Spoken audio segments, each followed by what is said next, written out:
Conseguí un trabajo cuando tenía 20 años como trabajador de almacenamiento en un almacén local que estaba ubicado al costado de una carretera al final de la ciudad, casi en medio de la nada.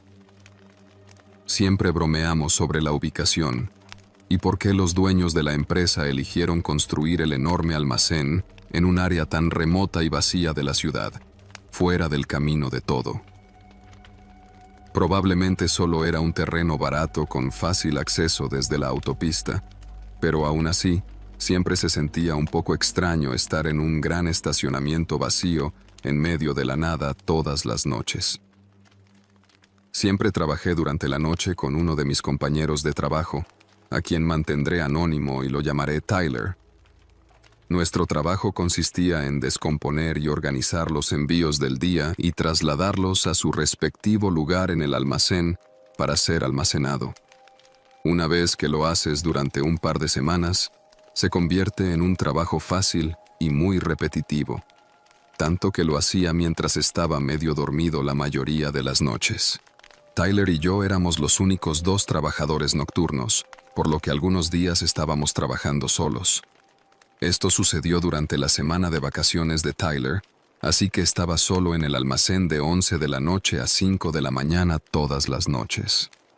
Era miércoles por la noche y de inmediato hubo algo extraño cuando entré.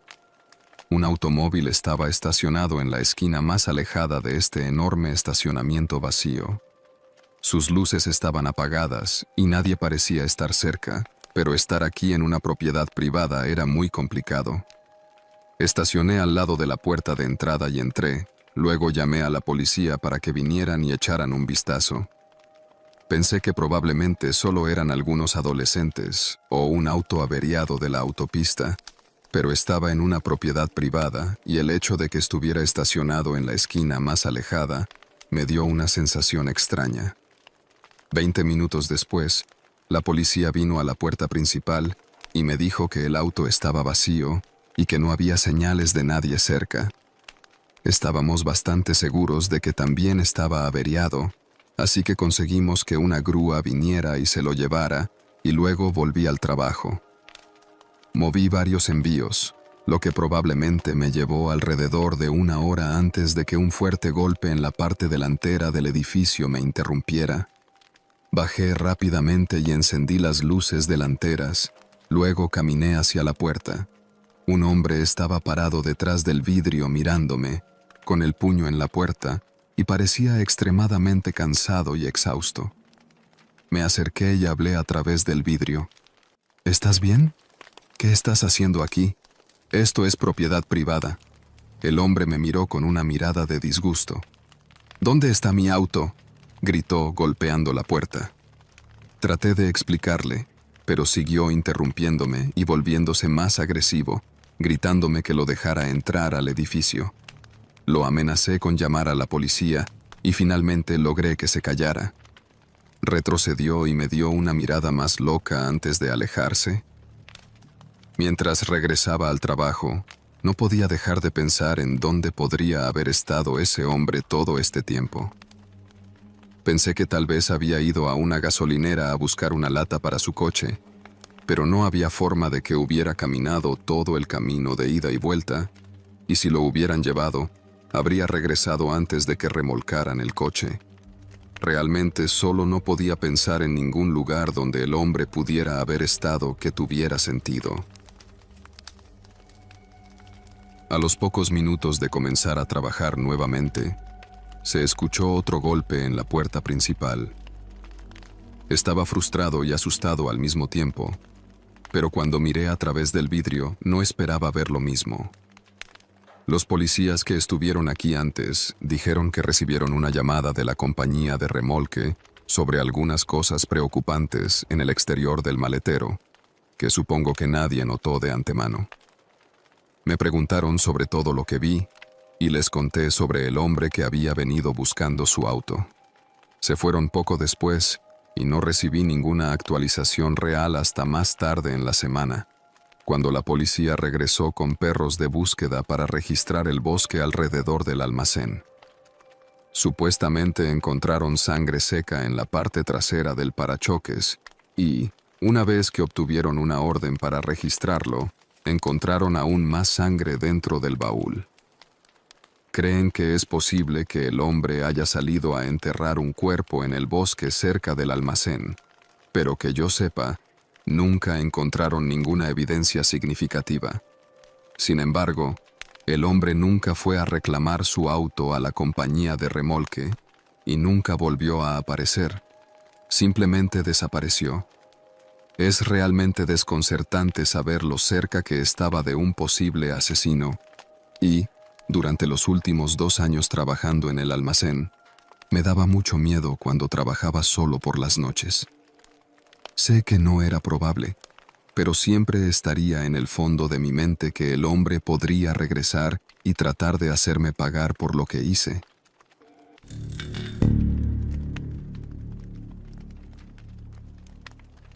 Estaba trabajando en la puerta una noche, tratando de conseguir algo de dinero extra para ahorros. No estaba demasiado ocupado, pero estaba recibiendo algunos pedidos aquí y allá para que valiera la pena. Un poco después de la 1 de la mañana, llegó un pedido para un cliente a 30 minutos de distancia.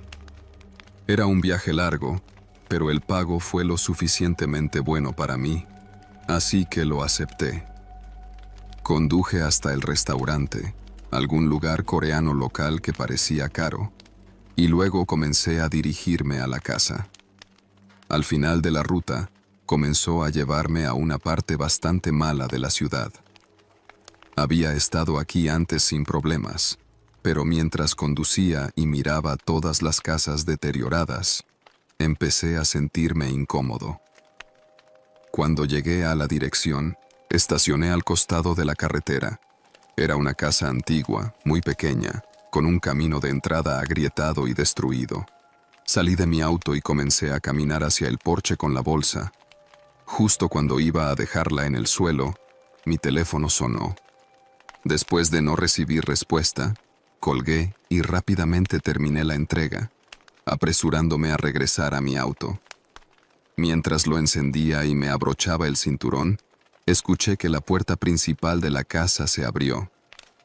Miré y vi a una mujer agitando los brazos en el aire y corriendo hacia mi auto, gritándome que esperara.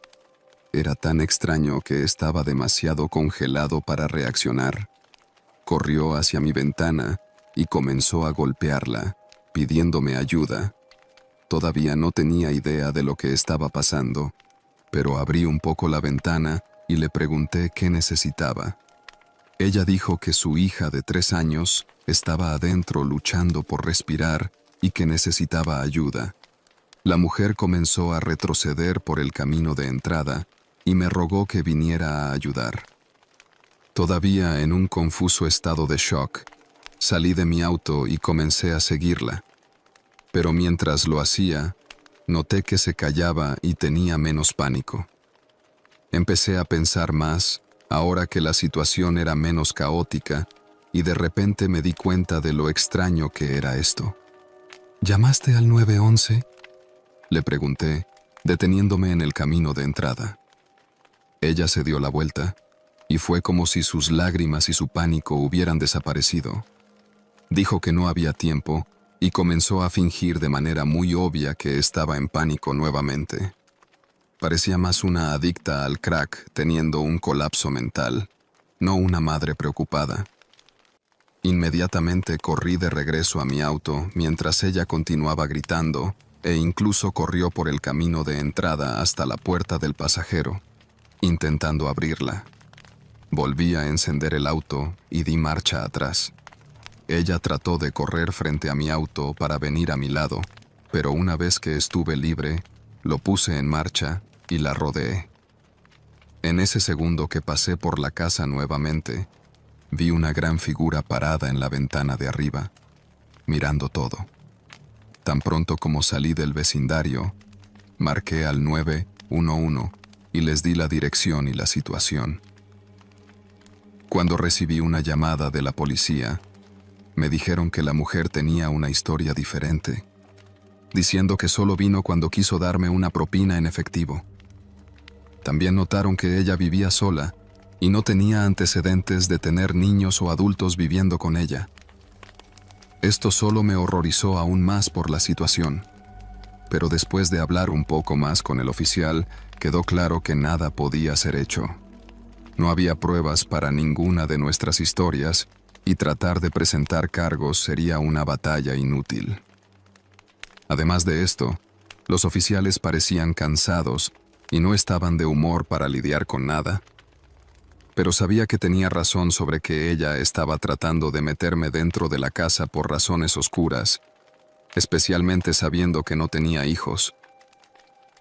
La parte más aterradora, después de saber todo esto, fue ver a esa persona dentro de la casa mirándonos, sabiendo que él estaba inquietantemente esperando que yo entrara a la casa.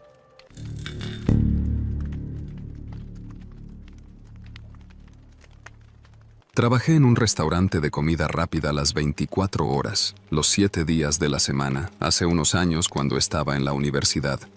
El trabajo no era divertido ni disfrutable de ninguna manera, y la mayoría de mis compañeros de trabajo eran de nivel medio.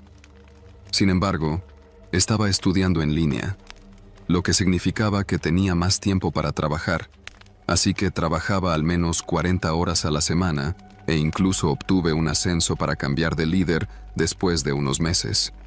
Algo de lo que no me di cuenta cuando acepté el ascenso fue que estaba firmando para ser oficialmente un empleado de tiempo completo, lo que significaba que podían hacerme trabajar en cualquier turno. Ni siquiera una semana después, me pusieron en el turno de noche y ni siquiera podía argumentar. Las noches eran una molestia en el trasero porque sería el único allí, así que si el autoservicio se atascara, entonces estaría trabajando sin parar y sin interrupciones. Aunque a veces estaría completamente muerto y simplemente estaría parado toda la noche frente a mi teléfono, esta fue una de esas noches. Estaba en la parte trasera de la cocina, sentado sobre una pila de cajas y hojeando mi teléfono, tratando de pasar el tiempo, cuando mi auricular sonó para alertarme de que había un cliente en el autoservicio. Me levanté y fui a la computadora, luego pregunté qué les gustaría pedir. Nadie dijo nada, así que me giré y miré la cámara del autoservicio. El carril estaba vacío. No había autos en el autoservicio ni siquiera en el estacionamiento alrededor del restaurante. El sistema nunca emite un pitido falso de esa manera, aunque hubo una ligera tormenta afuera, así que supuse que una gota de lluvia o un destello de luz debía haber activado el sensor de alguna manera. Me quedé junto a la ventanilla del auto durante unos minutos y esta vez mi auricular volvió a sonar. Rápidamente miré a las cámaras y capté a un hombre caminando por el carril de autoservicio. Llevaba una sudadera con capucha gruesa y una cubierta para la cara, pero rápidamente salió de la vista de la cámara. Donde estaba el restaurante, no había ningún lugar, de lo contrario podría haber estacionado o caminando, a menos que estuviera caminando al costado de la carretera principal. Miré las cámaras para ver si había regresado, pero después de 10 minutos sin actividad, simplemente volví a mi teléfono. Pasaron 15 minutos más antes de que tuviera otro pitido, y cuando revisé las cámaras, el mismo hombre estaba allí, pero esta vez estaba parado en el carril de autoservicio. ¿Puedo ayudarlo, señor? Después de un momento, comenzó a recitar una orden para una comida pequeña. Se suponía que no debía atender a las personas en el autoservicio, a menos que estuvieran en un vehículo, así que le dije que no podía aceptar su orden. Se quedó allí, dejando que la lluvia lo empapara mientras solo miraba la pantalla y no hablaba. Pensé en decirle que se fuera, pero no quería empeorar las cosas si no era necesario, así que esperé. Después de un minuto, él comenzó a caminar por el carril de autoservicio directo hacia el lado del restaurante donde estaba la ventana. Corrí y cerré la ventana, y ni siquiera un segundo después, el hombre apareció afuera. Tenía la capucha y la máscara todavía puestas, pero parecía tener unos 40 años, con cabello largo y negro y una mirada muerta en sus ojos. Me miró a través de la ventana y se quedó afuera como si estuviera esperando que yo hablara con él. Había algo en su mirada que realmente me asustó y me impidió hablar. Luego dijo suavemente: «Abre». Yo nerviosamente dije que no, y me quedé donde estaba mientras el hombre seguía mirándome. Tocó la ventana otra vez, pero después de unos segundos se giró y, mientras se alejaba, un fuerte sonido de raspado recorrió el costado del edificio. Revisé las cámaras para asegurarme de que se había ido, y afortunadamente no regresó durante la siguiente hora de mi turno. Estaba pensando en ese sonido de raspado. Decidí sacar la basura al contenedor de basura y echar un vistazo rápido al costado de la pared, debajo de la ventana de acceso al auto. Había un rasguño largo que parecía hecho por el arrastre de un cuchillo a lo largo del edificio. Llamé a la policía después de eso, pero el hombre no pudo ser identificado por las imágenes granuladas de la cámara, mezcladas con la fuerte lluvia y la niebla. El hombre nunca apareció, y nunca sabré exactamente qué estaba planeando hacer esa noche, pero dado que tenía un cuchillo listo en la mano, asumí que si hubiera seguido su orden y hubiera abierto esa ventana, habría sido lo último que habría hecho.